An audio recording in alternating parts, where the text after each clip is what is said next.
জুলাই পরবর্তী সময়ে হাদি ভাই থেকে শুরু করে গতকাল সুরভির ঘটনা পর্যন্ত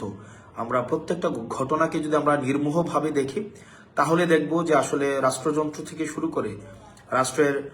কনভেনশনাল পলিটিক্যাল যে পার্টিগুলো তারা আসলে জুলাইয়ে যারা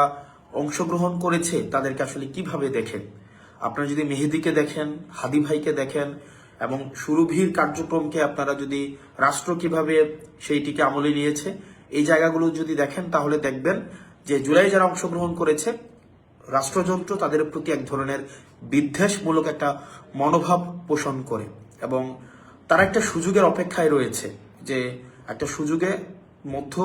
যে কোনো একটা উপলক্ষের মধ্য দিয়ে জুলাইয়ে যারা সম্পৃক্ত ছিল তাদেরকে অপ্রাসঙ্গিক করে দেওয়ার যে প্রচেষ্টা সেই প্রচেষ্টা কিন্তু এখনো অব্যাহত রয়েছে। ফলত আমরা দেখেছি যে হাদি ভাইয়ের হত্যাকাণ্ডেরও এখনো পর্যন্ত কোনো বিচার হয়নি। এখনো পর্যন্ত আমরা রাষ্ট্রকে দেখিনি বা সরকারকে দেখিনি, অন্তর্বর্তীকালীন সরকারের যারা দায়িত্বপ্রাপ্ত পুলিশ প্রশাসন থেকে